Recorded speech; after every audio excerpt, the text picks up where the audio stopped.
Hello friends, मैं Hariom Harry two classes से आपका हार्दिक स्वागत करता हूं।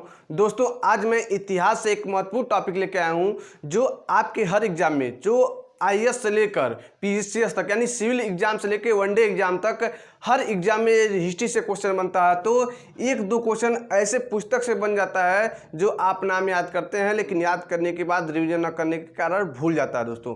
तो मैं आज कुछ महत्वपूर्ण मुगल साहित्य के उन पुस्तकों को लेकर आया हूं जो आपके एग्जाम में महत्वपूर्ण हैं, और इसे हम इस वीडियो को देखते देखते याद करने की कोशिश करेंगे, पढ़ने की कोशिश नहीं करेंगे दोस्तों। पढ़ते तो हैं हम, लेकिन हमें कुछ दिन बाद भूल जाता है।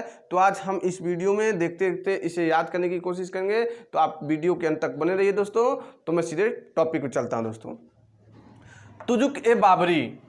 तुजुक-ए-बाबरी जानते हैं कि बाबर ने मुगल वंश की स्थापना किया था। जैसे आप जानते हैं कि 21 अप्रैल 1526 ईस्वी को पानीपत के प्रथम युद्ध में जब बाबर इब्राहिम लोदी को पराजित करके मुगल वंश की स्थापना करता है, तो उसी कालीन में यानी उस समय अनुसार में इसने एक किताब लिखा था, एक पुस्तक लिखा था, जिसकी उसमें उसकी आत्मकथा को व्यक्त किया गया है। जैसे तुजुक-ए-बाबरी, तो तुजुक-ए-बाबरी बाबर ने लिखा था। इसे बाबरनामा के नाम से भी जानते हैं दोस्तों। किस नाम से जानते हैं? बाबरनामा के नाम से भी जानते हैं। और कभी कभी एग्जाम में डायरेक्ट क्वेश्चन पूछता है कि बाबरनामा किस भाषा में लिखा गया था दोस्तों। तो यहाँ पे इंपॉर्टेंट है कि बाबरनामा किस भाषा में लिखा गया था, तो तुर्की भाषा में बाबरनामा लिखा गया था। इस पे आप विशेष ध्यान देंगे दोस्तों, ठीक है।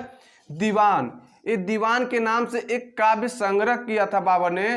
तो इसे भी बाबर ने लिखा। अगर दीवान पूछता कि दीवान किसने लिखा था, काव्य संग्रह किसका है, तो दीवान काव्य संग्रह भी बाबर का है। और बाबर का शासनकाल भी आप कभी कभी एग्जाम में पूछ लेता है, तो बाबर का शासनकाल भी आप याद कर सकते हैं 1526 से लेकर 1530 ईस्वी तक दोस्तों, ठीक है। तो दीवान किसने लिखा है काव्य संग्रह, तो बाबर ने लिखा है। और इसे भी तुर्की भाषा में लिखा गया है दोस्तों, यानी बाबर ने तुर्की भाषा में इसे भी लिखा है। मुवैयान, मुवैयान एक मुस्लिम कानून की पुस्तक थी जिसे बाबर ने लिखा है। इसकी भी रचना बाबर ने किया है और ये भी तुर्की भाषा में लिखा गया है दोस्तों। तो आप यहाँ पे ध्यान दीजिएगा कि तुजुक-ए-बाबरी, दीवान और मुवैयान, ये तीनों क्वेश्चन ऐसे एक पद शैली थी। तो ये तीनों ऐसे हैं जो तुर्की भाषा में लिखा गया है, और एग्जाम में इन्हीं तीनों से ज़्यादा क्वेश्चन बनता है, क्योंकि इसके अलावा जो भी किताबें हैं, मान के चलिए अधिकांशतः फारसी भाषा में लिखा गया है दोस्तों। क्या? अधिकांशतः फारसी भाषा में लिखा गया है। लेकिन ये तीन बुक जो है, तीन किताब जो है, तुजुक-ए-बाबरी, दीवान काव्य संग्रह, मुवैयान जो मुस्लिम कानून की पुस्तक है, ये तुर्की भाषा में लिखा गया है दोस्तों। इस पर आप विशेष ध्यान देंगे दोस्तों, ठीक है। तो हम नेक्स्ट चलते हैं। तारीख़ रसीदी। तारीख़ रसीदी किसने लिखा है? आपके एग्जाम में वो क्वेश्चन बन जाएगा।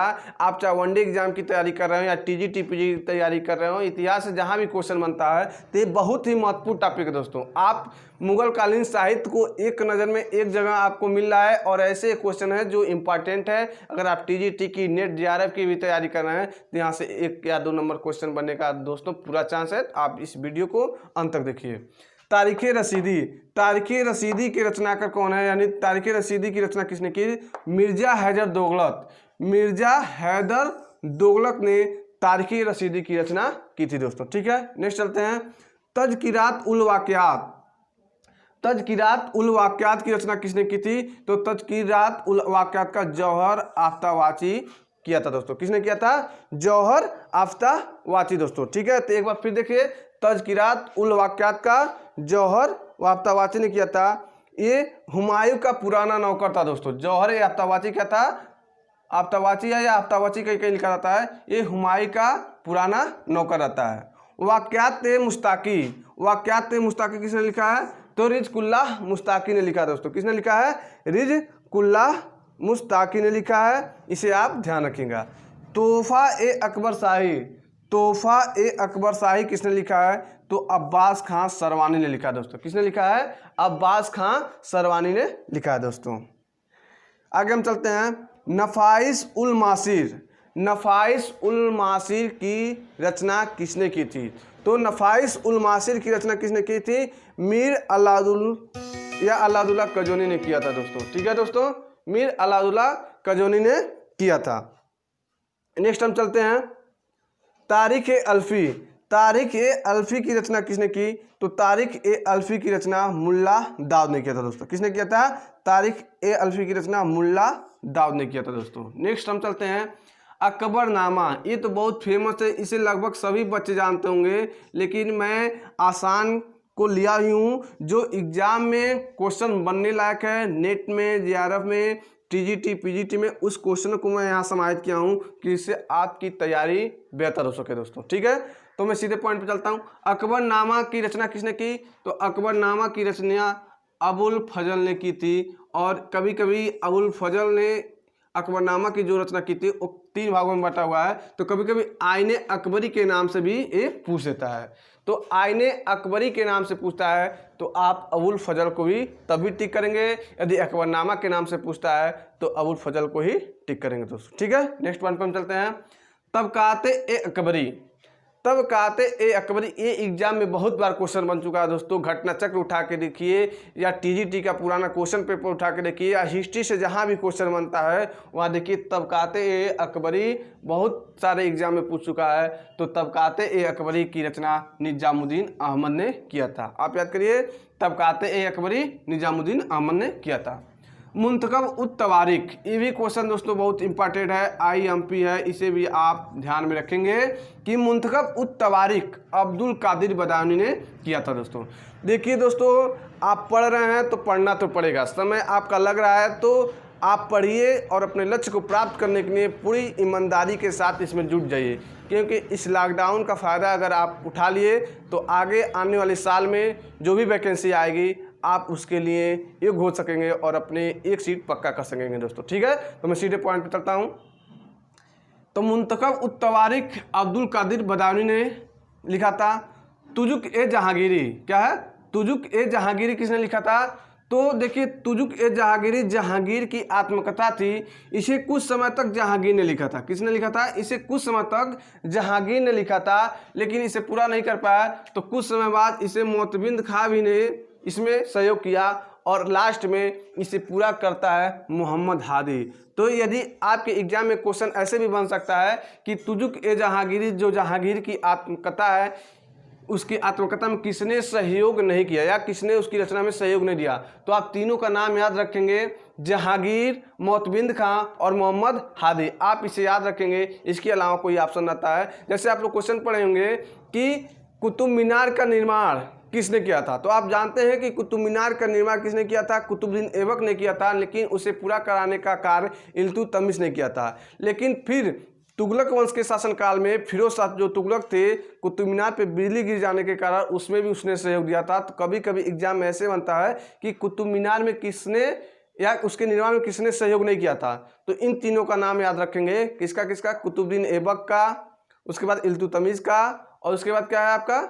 फिरोज शाह तुगलक का। उसी प्रकार ये भी क्वेश्चन कभी कभी एग्जाम में बनता है कि तुजुक ए जहांगीरी जो जहांगीर की आत्मकथा है उसमें किसने सहयोग नहीं किया था। तो किसने किया था इस पर आप ध्यान दीजिए, जहांगीर ने किया था, मोतबिंद खां ने किया था, मोहम्मद हादी ने किया था। इन तीनों का यदि आप नाम याद रखते हैं तो आप आसानी से क्वेश्चन को सॉल्व कर सकते हैं दोस्तों। ठीक है, तो मैं सीधे पॉइंट पर चलता हूँ। इकबालनामा ए जहांगीरी, इकबालनामा ए जहांगीरी की रचना किसने की थी? तो इकबालनामा ए जहांगीरी की रचना मोतबिंद खां बख्शी ने किया था दोस्तों। किसने किया था? मोतबिंद खां बख्शी। देखिए दोस्तों, मैं बार बार रिवीजन इसलिए कर रहा हूँ कि आपको बार बार आपके कानों तक आवाज़ जाए और आप देख भी रहे हैं तो आपको लंबे समय तक ये क्या कर सकते हैं, याद रख सकते हैं, अपने माइंड में रख सकते हैं और एग्जाम आने पे उसे आसानी से सॉल्व भी कर सकते हैं दोस्तों। ठीक है, नेक्स्ट पॉइंट पे चलते हैं हम। शाहजनामा या शाहजहांनामा, नहीं दोस्तों एक छूट गया, देखिए मासिर ए जहांगीरी। ये देखिए इकबालनामा ए जहांगीरी अगर पूछता है तो मोतबिंद खां बख्शी भी यहाँ भी। देखिए हम लोग पढ़ रहे थे तुझके जहांगीरी, तो तुझके जहांगीरी की रचना जहांगीर, मोतबिंद खां, मोहम्मद हादी ने किया था। और इकबालनामा ए जहांगीरी की ओर पूछता है तो आप मोतबिंद खां बख्शी को टिक करेंगे। यहाँ पे ध्यान दीजिएगा, यहाँ भी मोतबिंद खां है, यहाँ भी मोतबिंद खां है। लेकिन अगर इकबालनामा ए पूछता है, इकबालनामा ए जहांगीरी, तो मोतबिंद खां बख्शी को टिक करेंगे। अगर तुझके ए जहांगीरी पूछता है तो आप इन तीनों में से देख लीजिएगा कौन सा ऑप्शन में दिया है, तो इस प्रकार आप इसे टिक करेंगे दोस्तों। ठीक है, मासिर ए जहांगीरी क्या है? अगर मासिर ए जहांगीरी आपके ऑप्शन में पूछता है तो आप ख्वाजा कामगार को टिक करेंगे दोस्तों। किसे टिक करेंगे? ख्वाजा कामगार को। इसे आप एक दो बार देखिए, आपको आसानी से याद हो जाएंगे दोस्तों, ठीक है। शाहजहांनामा, शाहजहांनामा किसकी रचना है? तो शाहजहांनामा आपका इनायत खां की रचना है। किसकी रचना है? इनायत खां की रचना है। मज्म उल बहरीन, ये दोस्तों बहुत ही इंपॉर्टेंट क्वेश्चन है, कई बार एग्जाम में बन चुका है। मज्म उल बहरीन किसकी रचना है? तो दारा शिकोह की रचना है। किसकी रचना है? दारा शिकोह की रचना है। इसने अनुवाद भी किया है एक उपनिषदों का, सिर अकबर के नाम से, उसे मैं बाद में लाऊंगा। जितने भी अनुवादित पुस्तकें हैं मुगल कालीन साहित्य में, अकबर के शासनकाल में बहुत से ऐसे पुस्तक हैं, जैसे रामायण है, उसके बाद क्या है, भागवत है, उसका क्या किया गया है? अनुवाद किया गया फ्रांसीसी में भाषा में, यानी फ्रांसीसी भाषा में जो भी मूल भाषा है, तो उसे मैं अलग से प्रस्तुत करूंगा। पहले आप यहाँ पे पुस्तक को पढ़िए और पढ़ने के साथ साथ याद भी करिए दोस्तों, ठीक है।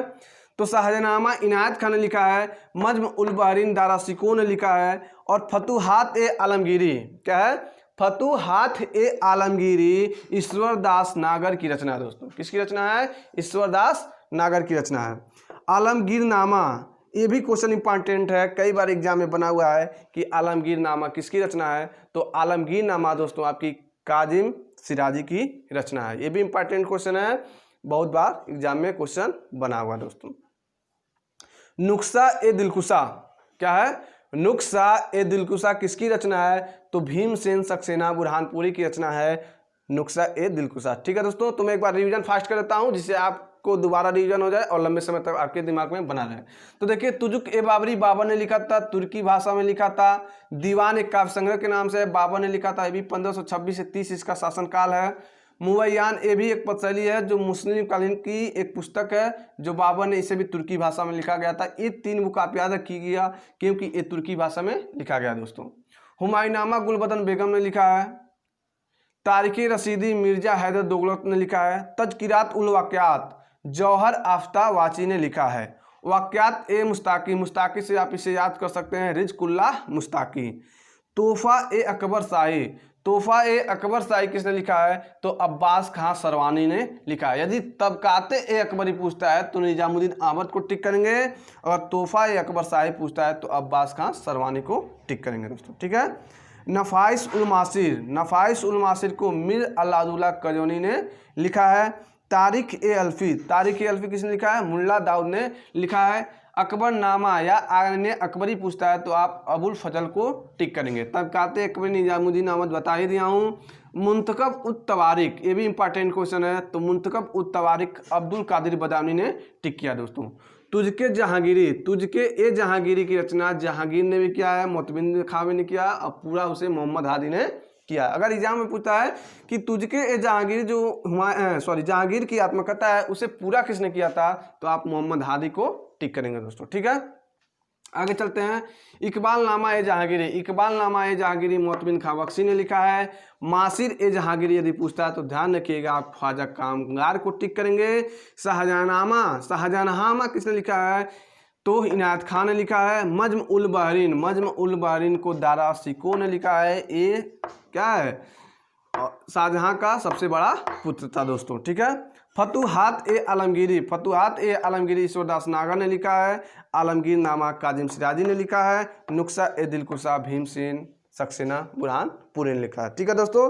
तो देखिए दोस्तों, इसके अलावा कुछ ऐसे पुस्तकें हैं जो मैं यहाँ पे, जो एग्जाम में कई बार क्वेश्चन बना हुआ है, तो मैं चाहता हूँ कि उसे भी आप लोग लगे हाथ देख लीजिए, क्योंकि ये ऐसे अनुवादित पुस्तक हैं जो इम्पॉर्टेंट है, जो इस पुस्तक के साथ साथ मैं नहीं चाहता हूं कि दोबारा वीडियो बनाऊं। थोड़ा वीडियो 20 मिनट का हो सकता है दोस्तों, तो आप लगे रहिए मेरे साथ, मैं आपको ठीक है दोस्तों। तो देखिए, महाभारत की जो फारसी भाषा में महाभारत का रजमनामा के नाम से क्या किया गया है? रूपांतरण किया गया, अनुवाद किया गया फारसी भाषा में, जिसे बदायूनी ने, नकीब खान ने और अब्दुल कादिर ने, तीनों लोगों ने मिलकर महाभारत का फारसी भाषा में अनुवाद किया है। रामायण का भी फारसी भाषा में अनुवाद किया है, और अब्दुल कादिर बदायूनी ने ही रामायण का भी फारसी भाषा में अनुवाद किया दोस्तों। अथर्ववेद का, किसका? अथर्ववेद का भी फारसी भाषा में अनुवाद किया गया है, जो हाजी इब्राहिम सरहिंदी, क्या है? हाजी इब्राहिम सरहिंदी ने अथर्ववेद का फारसी भाषा में अनुवाद किया है। यही क्वेश्चन कई बार एग्जाम में बना हुआ है कि अथर्ववेद का फारसी भाषा में अनुवाद किसने किया है, तो हाजी क्या है, हाजी इब्राहिम सरहिंदी, इन्होंने क्या किया है, अथर्ववेद का किया है, और रामायण का अब्दुल कादिर बदायूनी ने किया है, और महाभारत का रजमनामा के नाम से बदायूनी, नकीम खान और अब्दुल कादिर ने किया है दोस्तों। ठीक है, भागवत पुराण का यदि पूछता है तो राजा टोडरमल का आप लोग नाम सुनेंगे। किसका, राजा टोडरमल का, जो अकबर के शासनकाल में राजस्व व्यवस्था को देखते थे। इन्होंने भागवत पुराण का क्या किया है, फारसी भाषा में अनुवाद किया दोस्तों। और 52 उपनिषदों का, मैं अभी पहले ही बताया हूं कि 52 उपनिषदों का सिर ए अकबर के नाम से, किसके नाम से, सिर ए अकबर के नाम से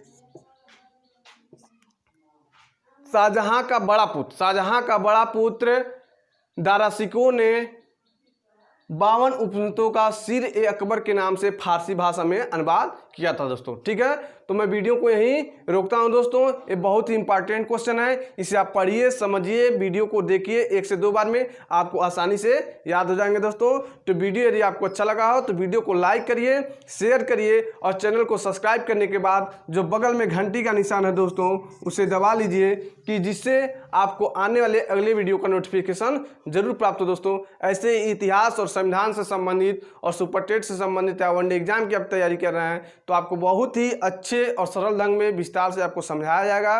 पढ़ाने के बाद आप क्वेश्चन को सॉल्व करिए, आपको पता चल जाएगा कि यहाँ पे क्वालिटी के साथ पढ़ाया जाएगा दोस्तों। तो मैं वीडियो को यहीं पिच करता हूँ दोस्तों। जय हिंद, जय भारत।